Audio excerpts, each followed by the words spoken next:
YTN 라디오 김우성의 생생경제. 애청자 여러분 안녕하십니까? YTN 뉴스 FM 김우성 PD입니다. 뉴딜 정책, 1930년대 세계적 대공황을 극복하기 위한 정책이었죠. 이젠 고유명사처럼 쓰이고 있습니다. 정부가 주도해서 일자리도 만들고 소득도 올리고 다양한 경제 구조와 위기를 개선하겠다, 이런 의미입니다. 도시재생 뉴딜 정책, 문재인 대통령의 부동산 공약 중에 두 번째 줄기인데요. 도시를 짓는 게 아니라 재생한다라는 의미가 와닿습니다. 부동산 정책이 민감한 시기인데 이 뉴딜 정책은 어디로 가고 있을까요? 지금의 규제 정책과 충돌하진 않을까요? 첫 번째 인터뷰에서 확인해봅니다. 내일은 광복 72주년입니다. 일본 제국주의 지배에서 벗어난 해이지만 또 우리와 일본은 가장 가깝고도 먼 이웃이기도 합니다. 다양한 문화 콘텐츠 교류가 있어 왔는데요. 일본 문화를 금지했던 시절에도 우주선은 아톰이나 마징가 같은 일본 콘텐츠를 우린 즐겨왔습니다. 금지된 국가의 콘텐츠를 즐기던 시절에서 이젠 가장 밀접한 한류의 소비처이자 일본 문화의 소비국이 된 한일. 광복절을 앞둔 오늘 일본 현지의 전문가 연결해서 그 의미 살펴봅니다. 생생 장바구니, 변해가는 날씨만큼 물가 변동도 변화가 많은데요. 늘 변하지 않는 시간에 장바구니 정보 여러분께 전해드립니다. 2017년 8월 14일 월요일 김우성의 생생경제 지금 출발합니다.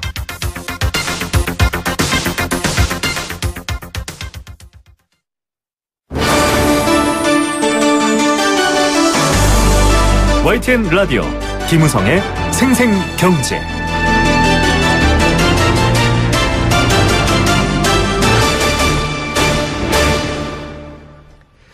네, 파리 부동산 대책의 여파는 참 큽니다. 이 대책 하나가 끊임없이 뉴스를 쏟아내고 있고요. 여러 가지 이야기, 시장 반응들까지 변함없이 계속 나오고 있는 상황입니다. 도시재생 뉴딜 정책도 이것과 관련해서 점점 관심을 받고 있습니다. 연말까지 사업 대상지 110곳 이상을 선정해서 내년부터 본격 추진할 텐데요. 이 문재인 정부의 도시재생 뉴딜 정책, 구도심과 노후 주거지를 경쟁력 있는 도시로 탈바꿈시키겠다라는 주거 재생 사업입니다. 이렇게 정리해 볼 수는 있겠는데요. 지금 여러 가지 부동산 규제책과는 맞아떨어질 수 있을까라는 궁금증을 가진 분들도 많습니다. 또 여기에서 이 부동산 정책, 또 도시 재생 정책이 일자리를 창출하겠다라는 목표를 밝혔는데 그 계획도 좀 꼼꼼히 살펴서 기왕 추진하려면 좀 제대로 되도록 이야기해야 될 것 같은데요. 전문가와 이야기 나눠보겠습니다. 대한부동산학회장을 맡고 계시죠? 명지대 부동산대학원 권대중 교수입니다.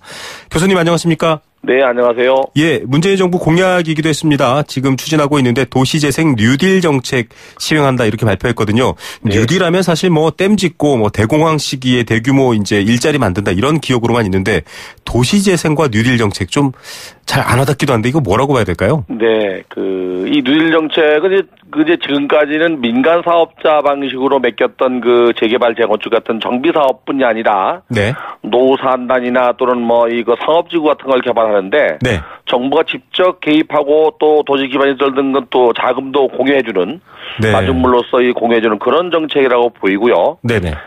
뉴딜 정책은 6가지 유형의 15가지 모델이 있습니다. 네.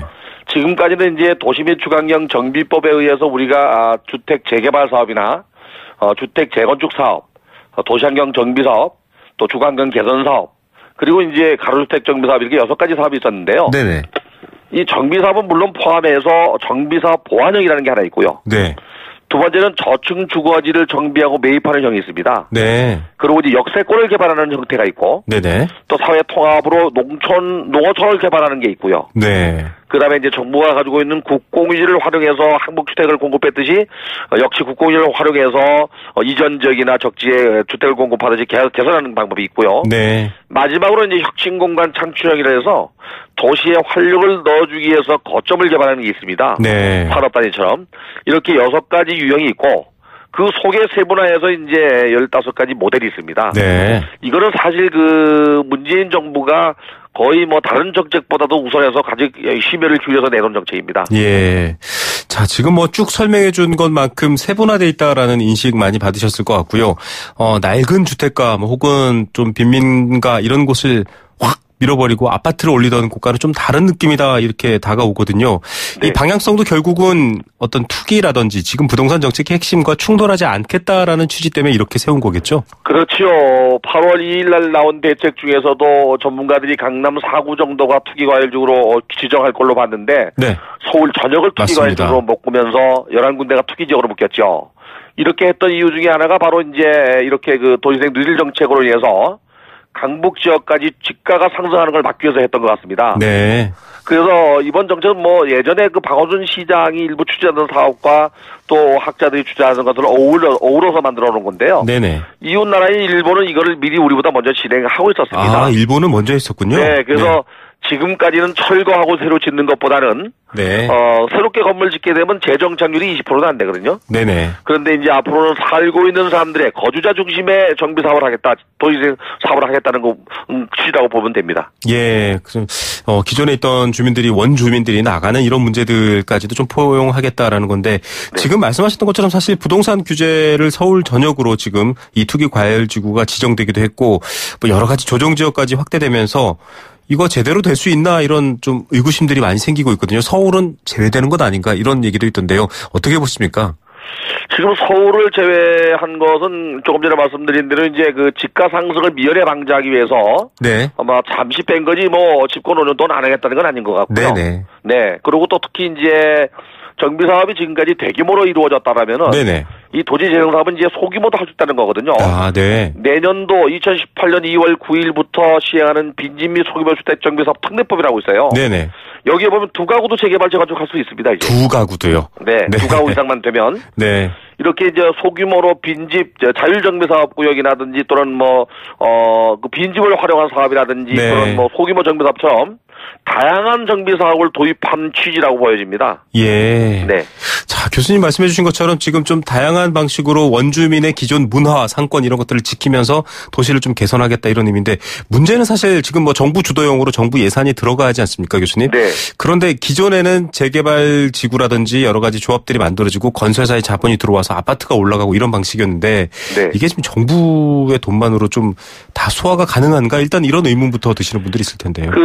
연간 10조씩 5년 동안 50조를 이제 쏟아붓기로 했는데 그 내용을 보면은 우선적으로 주택도시 보증공사라는 정부 투자기관이 있습니다. 네네. 거기에서 매년 5조씩 출자를 하고요. 네네. 그 다음에 이제 정부가 한 2조 정도 출자를 하고 SH공사라고 하는 서울도시주택공사가 있습니다. 네네. 거기하고 이제 한국주택토지공사, LH공사 네. 이 두 군데에서 3조를 출자하는 걸로 되어 있는데 네. 제가 볼 때 주택도시보증공사는 그래도 정부 투자기관이니까 문제가 없어요. 여기는. 네네. 근데 이제 LH공사나 SH공사는 빚이 많아요. 아, 네. 빚이 많은데도 불구하고 이렇게 3조씩 출자하면은 이제 회사가 어려울 수 있는데 네. 일단 자금 조달 계획은 그렇게 연간 10조씩 모금을 해서 5년 동안 투자하는 걸로 되어 있습니다. 예, 민간은 참여는 아직까지 뭐 더 구체적인 얘기로 진행된 건 없겠죠? 네, 민간 사업자 방식은 아닙니다. 아직. 예, 자, 네. 이익을 남겨야 되기 때문에 좀 그 방식과 결이 달라서 아마 그런 것 같기도 한데 일단은 좀 선제적으로 좀 집가 상승에 대한 대비책을 세워야 된다가 이 뉴딜 정책에 많은 조언들이었는데 그것까지도 먼저 선 규제로 만들어냈고 그럼에도 불구하고 좀 환영하는 분위기긴 합니다. 그런데 네. 보니까요, 이 도시재생 사업의 주도권을 지자체가 대폭 갖고 있다 이렇게 나왔거든요. 네, 맞습니다. 이건 어떻게 보십니까? 괜찮을까요? 일단은 정부가 전적으로 주도할 수가 없고 그 지역 사회에 대해서 어디가 수렴화되고 어디가 해야 될지는 지방자치단체가 제일 잘 알거든요. 그렇죠. 그래서 지방자치단체가 지정을 하고 정부가 돈을 지원해주는 자금을 지원하는 쪽으로 갑니다. 네. 그러니까 그러다 보니까 지방정부는 재정자립도가 낮은 상태에서 이렇게 이제 교부금이 아닌 이런 자금을 받는 건 뭐 대폭 환영하죠. 네. 그래서 이런 이렇게 진행할 경우에 문제점이 또 몇 가지 발생할 수 있어요. 네네네. 이게 지방자치단체장이 선거로 선출됐기 때문에 선심성 정치로 자기가 네. 필요한 지역을 지정할 수도 있고요. 물론 그런 이제 지정 규정은 국토교통부가 내놓을 겁니다. 네네. 그런 면이 있고 또 하나는 이게 돈이 거저 내려오는 것 같이 생각할 수 있어요. 네. 교부금으로 이렇게 내려간다 하더라도 그래서 하지 않을 지역도 사업을 추진할 수도 있고 여러 가지 이제 문제점이 많이 있는데 네. 여기에 대한 보완이 있어야 될 것 같습니다. 예, 8월 말까지 선정 방법 가이드라인 담은 이제 선정 계획을 국토부가 내놓기로는 했는데요.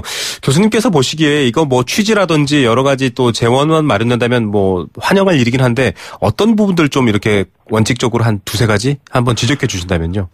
저는 그런 가이드라인이 나온다 하더라도 지역사회에서 네. 민관 학위 합동으로 전문가 회의를 만들어서 네네. 뉴딜 정책을 추진할 지역에 대한 심사를 선정위원회를 구성하는 게 맞다고 봐요. 아, 네. 그러니까 시장이나 구청장이 그냥 선정하는 게 아니고 네네. 그런 규정을 가지고 민간도 참여하고 학계도 참여하고 관이 주도하는 네네. 3자가 어우러져서 선정심사위를 만들어서 철저하게 검증된 상태에서 선정이 돼야 되고요. 네. 검증된 상태에서 선정된 그 지역에 자금을 투자할 때 철저하게 제대로 쓰였는가를 또 검증해야 됩니다. 네. 이런 제도가 선결되는 상태에서 취재하는 게 맞다고 봐요. 예, 취지와 목적이 좋아도 말씀하신 것처럼 절차와 과정을 철저하게 만들 필요가 있겠다. 많은 분들이 공감하실 것 같습니다.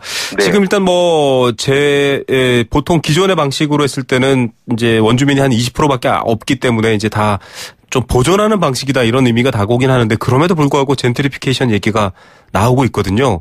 이런 네. 부분들 좀 어떻게 보완할 수 없을까요? 어차피 개발을 하게 되면 이익이 발생하는데요. 네. 그럼 지가가 상승하고 또 지가가 상승한 것만큼 투자비가 있기 때문에 임대료를 높이 받으려고 할 거예요. 네네. 그러면 빈민가들은 더 밖으로 밀려나게 되고 그렇죠. 그 안에서 장사하는 사람들은 임대료가 올라서 밖으로 밀리는 현상이 이제 우리가 젠트리피케이션이라고 하는데 네네.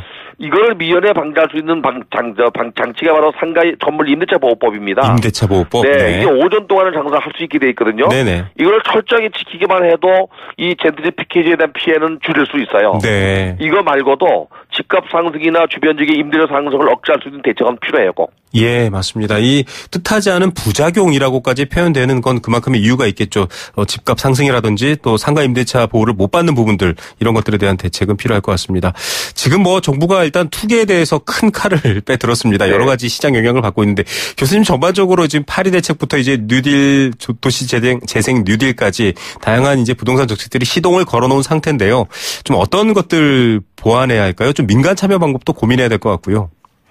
일단은 그 도시재생 뉴딜 정책은 중앙정부 주도로 지금 진행이 되고 있잖아요. 네. 이게 이제 민간에 이양한다고 하더라도 중앙정부와 지방정부가 손발이 잘 맞아야 될 거고요. 네. 그 사이에서 정부 주도라 하더라도 민간이 참여해서 함께 갈 수 있는 방안을 강구해야 되고요. 네네. 이 10조라고 하는 돈이 연간 내려가는 것도 국민의 세금 아닙니까? 그렇죠. 이거를 철저하게 다른 데로 누수화되지 않도록 제대로 쓰일 수 있는 감식이 이거 필요하고요. 네. 이제 시작이기 때문에 물론 진행하는 과정에 잘못된 부분도 나타나겠지만 한 분 한 분 쓸 때마다 중앙정부나 지방정부나 철저하게 서민을 위해서 쓸 수 있도록 그런 자세를 가지고 추진해야 될 겁니다. 예. 그 과정에 이제 집가 상승이나 또는 조금 전에 말씀하신 젠트리피케이션처럼 외곽지로 밀려나는 거에 대한 배려도 있어야 될 것이고요. 네. 또 민간 참여도 적극 활용해야 될 겁니다. 예, 자, 구매로서가 아니라 진짜 거주로서 살만한 동네, 살만한 집이 되기를 좀 정책 저희도 지켜봐야 될 것 같습니다. 교수님 오늘 도움 말씀 감사드립니다. 네, 감사합니다. 네, 대한부동산학회장이시죠. 명지대학교 부동산대학원 권대중 교수였습니다. YTN 라디오 김우성의 생생경제.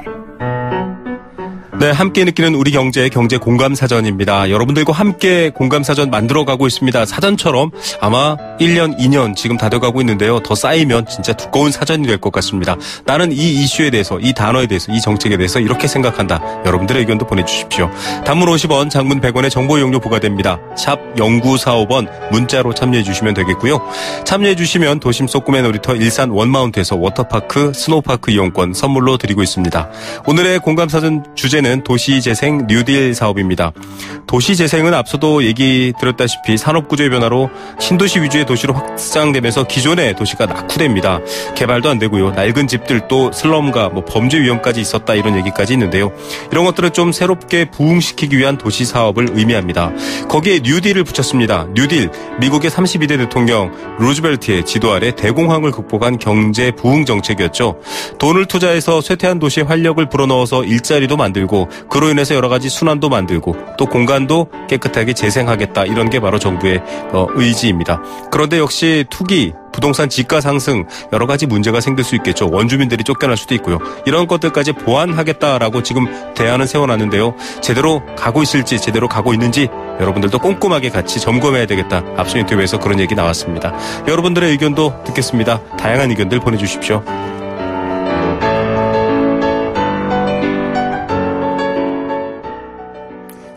네, 생생경제 일부 포스코와 함께했습니다. 도박은 치료가 필요한 질병입니다. 도박문제 상담 전화 1336 한국도박문제관리센터와 생생경제 함께하고 있습니다. 캠페인 2개 듣고요. 경제 톱뉴스 시작합니다.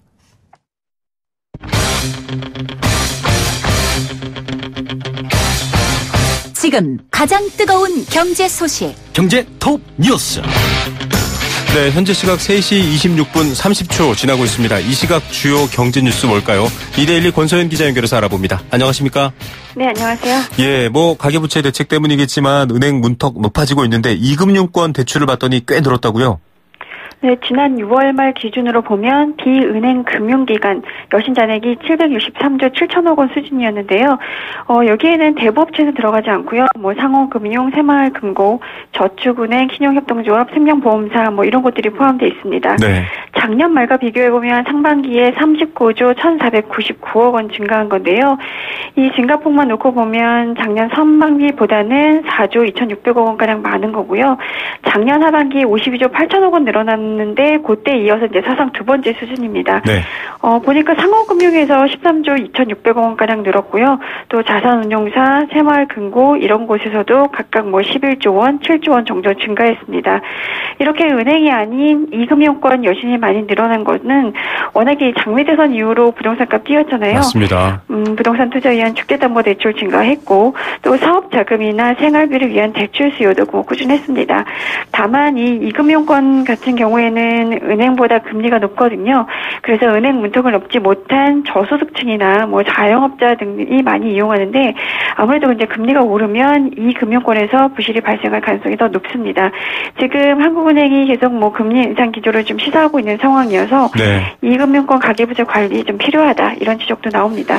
예, 힘이 없으신 분들한테 또 이금융권 문턱까지 높아지면 그 다음은 어떻게 되나 이런 생각도 드는데요.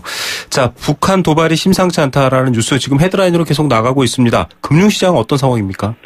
오늘은 그래도 전반적으로 증시도 그렇고 외환시장도 좀 안정되는 모습인데요. 북한과 미국이 계속 강도 높은 설전 주고받으면서 긴장 수익 높아졌었잖아요. 네. 그래서 이제 코스피 지수는 최근 나흘 연속 하락세를 보였었는데, 그래서 2,400선은 이달 초에 이미 밑돌았고, 지난 주말까지 2,300선도 위태롭다 이랬었는데요. 오늘은 조금 올라서 방금 전에 보니까 한 0.6% 정도 오른 2,334선 정도의 거래가 되고 있었습니다. 네네. 환율도 지난 8일에는 1,125원대였는데 9일에는 1,135원, 10일에는 1,142원 이렇게 계속 올랐는데요. 오늘은 조금 떨어져서 한 1,140원 선에서 그 아래에서 이제 거래가 되고 있습니다. 오늘 경제를 책임지고 있는 김동연 경제부총리 겸 기획재정부 장관이 경제 현안 간담회를 가졌는데요. 이 자리에서 여전히 좀 금융시장에 대한 우려는 표시를 했습니다. 금융 외환시장 역량이 예전과 달리 글로벌 불안으로 좀 확단되고 있고 작은 충격에도 시장 변동성이 증폭될 가능성도 배제하기 어려운 상황이다 이렇게 평가를 했고요. 네. 지금 시장에서도 북한 도발을 둘러싼 북한과 미국 간 긴장이 예전과는 달리 좀 엄중한 상황으로 인식하고 있다 이렇게 강조하기도 했었는데요. 그래서 정부는 이런 위기 때마다 늘 하는 얘기죠. 금융시장, 실물경제, 해외 반응 24시간 모니터링하고 네. 필요하면 관계부처와 협력해서 시장 안정조치 단행하겠다 이렇게 밝혔습니다. 예, 늘 들리는 말이지만 진짜 제대로 좀 모니터링하면서 위기 대응을 해야 될 것 같고요. 안보 문제도 또 풀려가겠다라는 전망이 맞아떨어지길 바라봅니다. 한국 주식을 계속 사던 외국인들 이번엔 대거 팔고 있다 이런 얘기가 나왔는데 특정주가 팔리고 있다 이런 얘기도 있더라고요. 네, 외국인이 사실 지난 7월 중순부터 매도로 돌아섰고 이번 달에도 이제 계속 팔아치우는 모습인데요. 그래서 셀코리아다, 외국인이 변심했다 이런 이제 헤드라인 많이 뽑혔었잖아요. 네네. 그런데 이게 뜯어보니까 셀코리아라기보다는 셀IT다 이런 주장도 나옵니다. 네. 이 외국인 누적 순매수가 고점 기록한 게 지난달 17일이었는데요. 그 이후 이달 11일까지 외국인이 3조 2,500억 원을 순매도했습니다. 그 중에서 코스피 전기전자 업종을 순매도한 게 3조 3,600억 원이었거든요. 네. 그러니까 올 들어서 전기전자 업종 수익률이 가장 높았는데 이걸 차익 실현한 걸 제외하면 오히려 외국인이 국내 증시에서는 조금 순매수했다라는 계산이 나옵니다. 네네. 이 미국이 군사적 행동에 나서서 충돌하지 않는 이상 미국과 북한 간 갈등은 이미 시장에 어느 정도 반영이 된 상태이기 때문에 네. 여기서 지정학적 위험이 좀 더 고조되지 않는다면 외국인 매도도 좀 진정될 것이다 이런 기대가 나옵니다. 예, 좀 괜한 불안까지는 가질 필요는 없을 것 같네요. 자, 문재인 케어 발표되지 않습니까? 직접 병원 로비에서 발표를 했는데 대통령이 실손의료보험에 대한 관심이 높습니다. 어떻게 해야 될까요? 일단 문재인 케어는 2,800여 개의 비급여 진료 항목에 건강보험을 적용했다라는 거잖아요. 네. 그동안에 보험사에 실손 의료보험에 가입했던 게 바로 이 건강보험에서 부담하지 않는 비급여 항목에 대한 의료비 부담을 덜어주기 위해서인데요. 네. 문재인 케어로 인해서 이제 실손보험 비급여 보장이나 뭐 보험금 지출은 줄어들 수밖에 없습니다. 그렇게 되면 실손보험료도 낮아져야 될 텐데요. 금감원이 일단 문재인 케어가 실손보험에 얼마나 영향을 주는지를 분석할 계획이고요. 또 9월 내에 현재 이 실손의료보험료가 적정한지 결론을 내릴 방침입니다. 이거는 사실 올 들어 보험사들이 실손의료비를 올린 것과도 무관치 않은데요. 네. 올 들어서 이제 삼성화재라든가 현대해상, 동부화재 같은 주요 보험사들이 보험료를 한 20% 높게 올렸었거든요. 생명보험사들도 지난해 보험료를 대폭 인상했습니다. 그래서 이제 금감원이 이렇게 올린 게 적당한가 들여다보겠다는 건데요. 네. 감리한 결과 보험료 인상이 적절했다라고 나오면 별 문제는 없는데 만약에 그렇지 않다라고 나오면 아무래도 보험료 인하 압박 상당하겠죠. 예, 전 국민 상당수가 가입한 제2의 건강보험이라는 소리를 듣고 있는데요. 정말 귀추가 주목되네요. 비트코인 가격은 계속 안 떨어지고 고공비행이네요. 네, 가상화폐인 비트코인 투자수단으로도 요즘 굉장히 각광을 받고 있는데 이 시세가 $4,000도 넘어섰습니다. 네. 2009년 출범한 이후 사상 최고가를 또 갈아치운 건데요. 이 가상화폐 정보 제공하는 코인데스크에 따르면 지난 12일 오전 장중에 $4,225.4를 찍었고요. 오늘은 좀 전에 보니까 $4,070대에서 거래가 되고 있더라고요. 네. 여전히 $4,000를 웃돌고 있는 수준인데요. 올 들어서 4배 이상 올랐고 시가총액도 $640억 달합니다. 이달 들어서만 40% 올랐는데요. 지난 1일에 이제 비트코인과 비트코인 캐시가 분리된 이후에 이 분리에 관련된 불확실성 조금 해소되면서 비트코인 가격 계속 올랐거든요. 최근에는 기관 투자자들도 이제 관심을 보이면서 투자에 나서고 있다고 하는데요. 특히 일본에서 수요가 상당히 많다고 합니다. 이 비트코인 거래량 중에서 엔화로 거래되는 양이 48%로 가장 많거든요. 네. 미국 달러화가 25%고 중국 위안화 그리고 한국 원화로 각각 한 12%씩 거래가 됩니다. 그리고 또 지난주에 북한이 이제 핵기업 이렇게 나서면서 불안감이 좀 조성된 것도 이 비트코인 상승 요인으로 꼽히는데 지금 비트코인 보니까 거의 금과 비슷하게 안전자산으로 취급을 하고 있거든요. 그래서 이제 불안 심리가 높아지면 비트코인 가격도 좀 상승세를 보이는 경향이 있습니다. 예, 우리 입장에서는 안전자산보다는 신흥국 자산, 우리 자산으로 오는 게 더 유리할 것 같기도 하고요. 자, 오늘의 톱뉴스 어떤 거 고르시겠습니까? 앞서 말씀드린 이금융권 대출 상반기 39조 원 증가했다라는 내용 될 수 있을 텐데요. 네. 아무래도 이제 시중은행보다 금리 수준이 높으니까 이금융권 대출 많이 늘어나면 그만큼 위험 관리도 좀 따라줘야 될 텐데 지금 가계대출에 관련된 대책이 이달 말에 나오잖아요. 네. 이 대책에 금리 높은 이금융권 대출에 대한 리스크 관리책 이것도 좀 필요할 보입니다. 예, 끊임없는 대책 같은데요. 그래도 끊임없이 나와야 할 것 같습니다. 오늘 뉴스 감사드립니다. 네, 고맙습니다. 2대1 권소연 기자였습니다.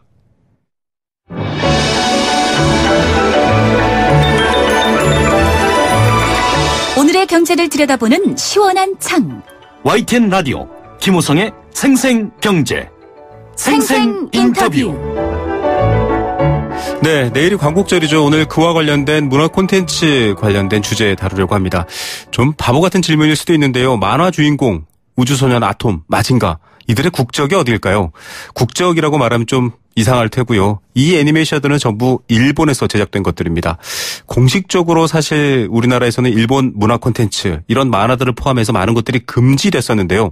그 금지된 것들을 많은 분들이 추억 속에서 즐겨왔던 기억 떠오르실 겁니다. 1945년 해방 이후 한국과 일본의 문화 교류 이렇게 모순적이면서 또 계속 뜨겁게 새로운 의미와 형태로 이어져 왔습니다. 최근 일본에도 10대 여성들에게 한국 문화 또 한국 아이돌이 다시 인기를 끌고 있고요. 국내에서도 일본 맥주, 음식, 또 여행, 소설 등이 인기를 끌고 있습니다. 광복절을 앞두고 한국과 일본의 문화 콘텐츠 교류 어떤 맥락에서 봐야 할지 전문가와 이야기 나눠봅니다. 최근 일본을 금하다라는 책을 펴낸 문화사회학자 일본 홋카이도 대학의 김성민 교수 전화로 연결합니다. 안녕하십니까? 네, 안녕하세요. 예. 교수님, 사실 아톰은 우리나라 그 홍명보 선수가 뛰던 축구 구단의 마스코트기도 했거든요. 여태까지 나라가 금지해온 것들, 사실은 뒤늦게 최근에 와서야 허락된 것들을 그간 열심히 즐겨왔다 이런 건가 약간 좀 당혹스럽기도 할 것 같아요. 어떤 맥락인가요? 예, 1998년에 정부가 일본 대중문화 금지에 대한 개방을 선언하거든요. 그리고 그 이후에 4차에 걸친 단계적 개방이 실시되고요. 그러니까 그 이전까지는 일본 대중문화를 공식적으로는 금지하고 뭐 비공식적으로는 소비하는 그런 구조가 수십 년간 유지되었다고 할 수 있습니다. 물론 이제 개방이 된 지도 시간이 꽤 흘렀기 때문에 네. 아토미 테즈카 오사무가 그린 일본의 캐릭터라는 걸 모르는 분은 별로 안 계실지도 모르겠는데요. 네네. 사실 중요한 것은 뭐 이것도 일본 거였다, 저것도 일본 거였다 이런 것들을 드러내는 데 그치는 것이 아니라 네네. 일본 대중문화 금지 그 자체가 무엇이었는가, 그리고 한국 사회와 한국의 대중문화에 어떠한 영향을 끼쳤나, 그리고 그것을 통해서 한국과 일본의 문화적 관계를 어떻게 이해할 것인가, 뭐 이런 부분에 대한 논의가 이어지는 것이 중요하다고 봅니다. 예, 느낌표가 아니라 물음표가 필요하다라는 생각이 들 정도입니다. 그 마징가가 일본 거였어? 이게 중요한 게 아니라 왜 금지했지라는 게 중요할 것 같은데요. 뭐 여러 감정적인 역사적 맥락은 있겠지만 이미자의 동백 아가씨를 외색, 즉 일본풍이라는 이유로 금지했다. 이런 것들도 저술한 책에서 소개했다고 하더라고요. 이건 좀 저희가 일반적으로 와닿지는 않는 의미거든요. 어떤 의미입니까?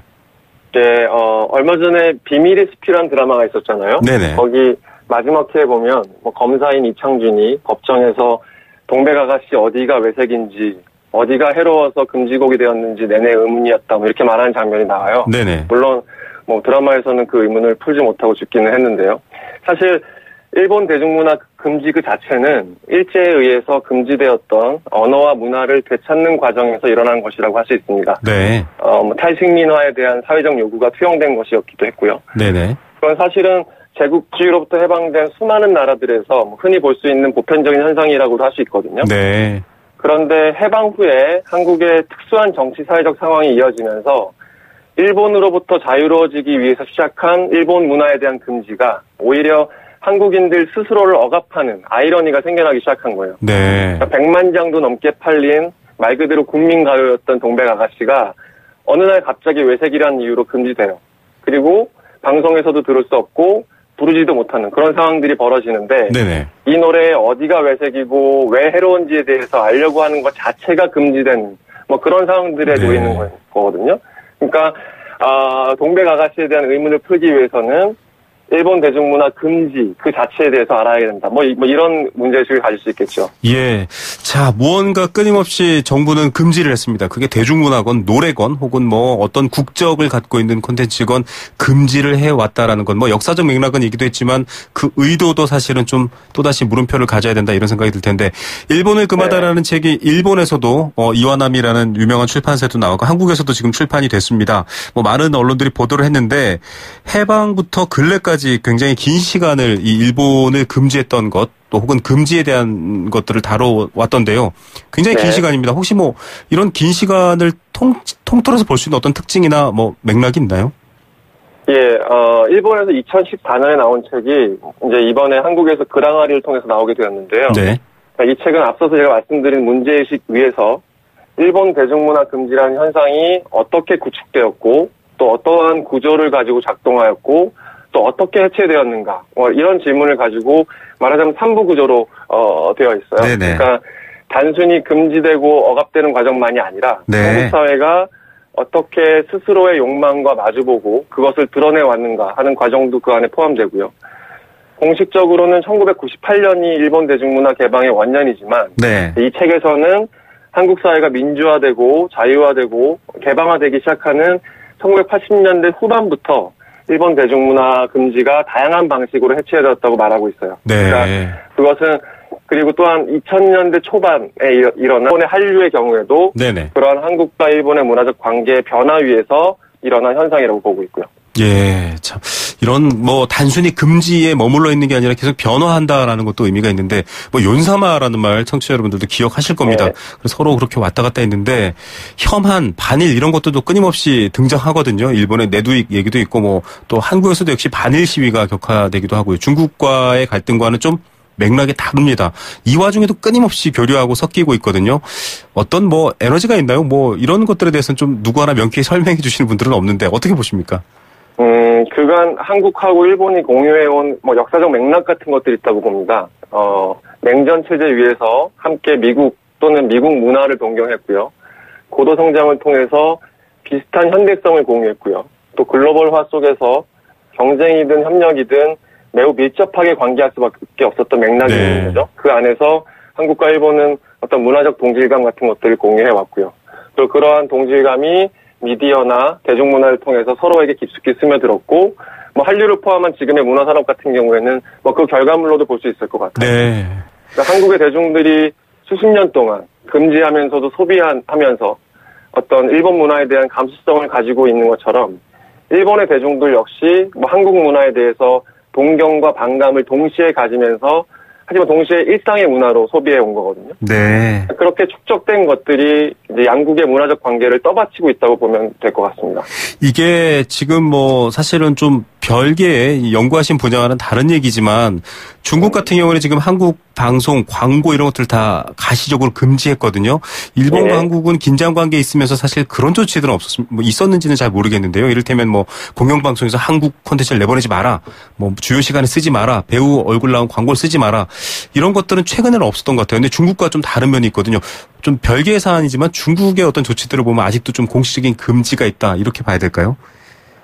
그 안에서도 사실은 한국과 일본 사이에도 여전히 존재한다고 봐야 될 것 같아요. 아, 네. 2012년 이후에 한국의 K-팝 스타들이나 아니면 드라마의 방영이 일본 텔레비전에서 급격하게 줄어든 것들도요. 네. 그것도 어떻게 보면 혐한이나 이런 부분들과 떨어뜨려 놓고 생각할 수 없는 부분이 있고, 네네. 여전히 한국에서도 공중파 방송에서는 텔레비전에서는 일본 음악을 틀지 못하는 것 그렇죠.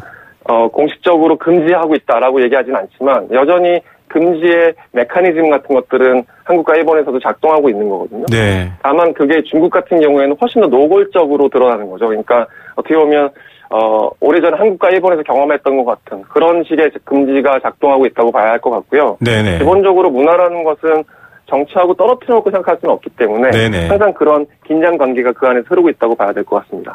예, 우리 정부들 늘 문화 콘텐츠 수출, 한류, K컬처 얘기를 하고 있는데요. 좀 더 정확하게 현실을 들여다봐야 이 부분에 대한 예측도 설득력이 있을 것 같습니다. 98년에 개방됐다고 했는데 20년 가까이 흘렀습니다. 앞으로 양국의 어떤 교류, 또 국민들 수준에서의 교류, 또 여러 가지 환경, 어떤 방식으로 이어질 거라고 전망하십니까? 우리가 보통 문화에 대해서 얘기할 때요. 대중문화를 소프트 파워로 보고 문화 교류를 국익의 관점에서 다루는 입장이 있고요. 네네. 또 대중문화를 다양한 정체성과 가치관이 표현되는 장으로 보고 개개인의 자유를 보다 중시하는 입장이 있는데, 네네. 전자의 입장에서 보면 모든 문화 교류가 한일 관계로 치환되기 때문에 네. 말씀하신 긴장과 이익 갈등이 항상 강조될 수밖에 없을 거예요. 네네. 금지도 그런 맥락에서 작동했던 거고요. 네. 국가가 항상 문화 교류의 중심이 되기 때문에 그 안에서는 모두 국민으로만 호명되는 구조니까요. 네. 하지만 후자의 관심을 두고 보면 젠더나 계급이나 세대나 이런 다양한 정체성과 가치관이 갈등하고 모순하고 그러면서도 섞여 나가면서 네. 새로운 문화 교류가 그 안에 있다는 것이 보일 겁니다. 문화는 언제나 흐르고 섞이고 또 새로운 것들을 만들어내거든요.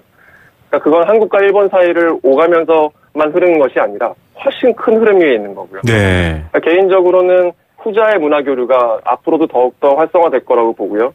미디어 환경이나 문화 산업의 성격도 아마 거기에 맞춰서 변화해 갈 것이라고 봅니다. 예, 일본 극우에 대한 한탄을 또 욕을 하면서 이 작가에서 술을 드시는 분들도 있을 겁니다. 이런 복잡한 현상이 앞으로 새롭게 더 확대될 수 있다라는 부분도 주목해 봐야 될 것 같습니다. 오늘 시간 감사드립니다. 네, 고맙습니다. 네, 최근 일본을 금하다라는 책을 펴냈죠. 문화사회학자 홋카이도 대학 김성민 교수였습니다.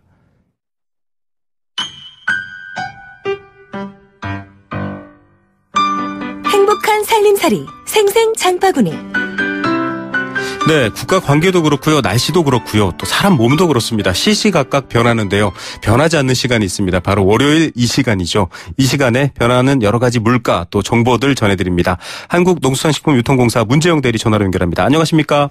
네, 안녕하세요. 예, 요즘 밤에 더우니까 한강 둔치에서도 그렇고요. 또 저녁에 하루 마무리하고 가볍게 맥주 한잔 드시는 그런 분들 있거든요. 네. 그런데 좀 선택지가 최근에 많아지긴 했는데 나도 한번 만들어서 먹어보고 싶다 이런 생각 들 때가 있거든요. 어떻습니까? 그렇죠. 저도 이제는 집에서 혼술하는 기분이 뭔지 알 것 같더라고요. 네네. 휴가철을 맞아서 피서객들이 가볼 만한 서해안 고속도로 주변의 양조장이 4곳이 있는데요.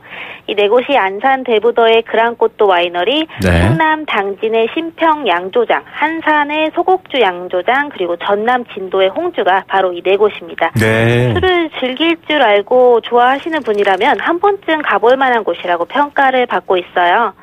저도 한번 가봤습니다. 예. 아, 그래요? 어디 가보셨어요? 저는 진도 홍주를 만드는 인간문화재분이 직접 만드시는 걸 옆에서 본 적이 있는데요.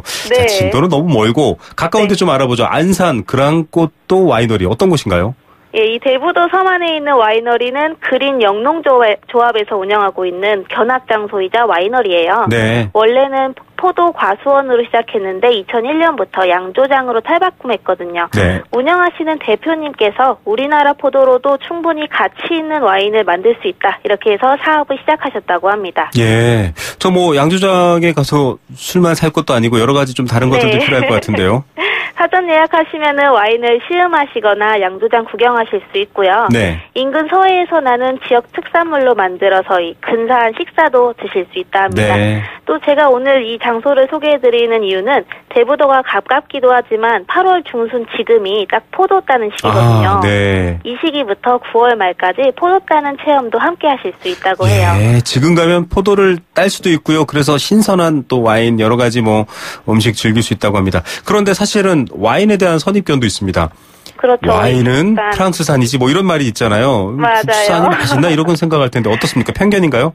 그렇지 않아도 이 대표님께서도 국산 와인 인지도가 낮은 편인데 농사를 해본 적도 없고 해서 처음에 많이 힘들었다고 하시더라고요. 네. 이 끊임없이 노력하고 고민한 끝에 이제는 한 해 6만 병을 생산하는 와이너리로 성장하게 되었습니다. 네네. 이곳 포도가 좀 독특한 게 캠벨 포도를 가지고 와인을 만들어요. 네, 흔히 알작은 까만색 포도, 캠벨 포도죠. 그렇죠, 네. 맞아요. 이 전국에 와이너리가 30곳이 있는데 뭐 머루 포도 이런 거 이용하시는 곳도 많지만 네. 캠벨 포도를 이용해서 와인을 만드는 곳은 그랑꽃도가 유일하다고 합니다. 아, 네. 이 대부도의 포도의 향과 맛을 와인에 그대로 담겨서 즐기길 바라는 마음이라고 해서 네. 이번에 저희가 농식품부와 우리 AT가 함께 선정한 찾아가는 양조장으로까지 지정받게 되었어요. 예, 뭐 술을 좋아하고 안 좋아하고를 떠나서 이런 문화를 보는 것 자체가 재미있을 텐데 찾아가는 양조장이라고요?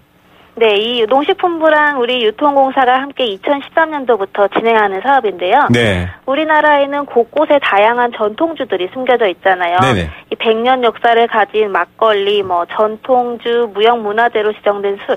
우리나라가 술이라면 외국에 뒤지지 않을 역사를 가지고 있거든요. 네네. 또 새롭게 유행하는 중류식 소주나 와이너리도 늘고 있는데 이런 것들을 발굴해서 알리는 것을 목적으로 합니다. 예. 올해까지 이 찾아가는 양조장은 30곳이 선정되었는데 그 중에 한 곳이 대부도의 그랑꽃도 와이너리고요. 예, 찾아가는 양조장 농식품부랑 AT까지 나서서 이렇게 관심 있게 하는 이유는 좀 우리의 문화를 만들자 수입보다는 그런 부분도 있는 것 같으니까 여러분들 관심 있으신 분들 미리 알아보시고 가시면 좋을 것 같습니다. 이번에는 플라워 클래스를 열고 있다 이런 소식인데요. 꽃을 요즘은 좀 많이 사람들이 안 사서 안타깝다 이런 얘기도 있는데 어떤 겁니까? 그렇죠. 이 사회 소비를 증진하기 위해서 하는 건데 양재동에 있는 AT 꽃문화체험관에서 8월 중순부터 시작하고 있는 체험 교실입니다. 네. 원데이 클래스, 신화환 교육, 종교 꽃꽂이 이렇게 세 가지로 구성이 되어 있어요. 네. 1일 강좌인 원데이 클래스는 2만 원에 꽃을 처음 접해보는 분들도 어렵지 않게 따라할 수 있어서 반응이 좋은데요. 예. 기본적인 꽃꽂이 도구까지 다 비치되어 있어서 편리하게 이용하실 수 있을 겁니다. 네, 그냥 구매해서 하시는 것도 또 좋고요. 그렇지 않고 내가 한번 해볼까라고 한다면 뭐 신화환 교육이나 종교 꽃꽂이 다양한 교육이 있다고 하니까 570-1824 서울입니다. 02-570-1824로 전화하시면 또 신청해 보실 수 있습니다.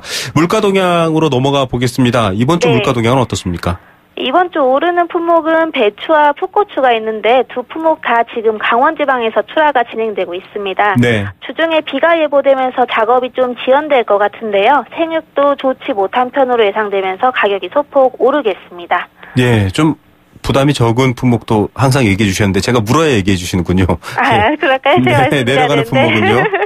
내려가는 품목은 이 닭고기랑 배가 있는데 네. 닭고기는 지난주 금요일 말복일 끝으로 보양식으로서 수요가 점점 줄어들고 있어요. 네. 또 물량은 작년 이맘때보다 소폭 늘어서 가격이 내려갈 것으로 전망되고요. 네네. 그리고 배는 올해 햇배가 나오고 있는데 이 신고배가 나오기 전에 유통되는 원항이라는 품종이 출하가 본격화되면서 이번 주 가격이 좀 내려가겠습니다. 네, 닭고기와 배 가격이 하락된다고 합니다. 좀 여름 내내 에어컨 틀면서 좀 목이 안 좋고 칼칼하다 이런 거 것 얘기하시는 분들 계시는데요. 사실 닭고기를 먹으면 좀 기침, 기관지 좋다 이런 얘기도 있습니다. 배도 마찬가지고요. 이 두 가지 사서 여름 내 에어컨에 지친 목을 좀 달래주면 좋을 것 같습니다. 뭐 배추와 풋고추는 이 신선식품은 지금 계속 날씨 때문에 오르락 내리락 하는데요. 조금 기다렸다가 또 할인되거나 여러 가지 행사했을 때 이용해 보시면 좋을 것 같네요. 오늘 말씀 감사드립니다. 네, 감사합니다. 네, 한국농수산식품유통공사 문재영 대리였습니다. 네, 사연들 여러 가지 주셨습니다.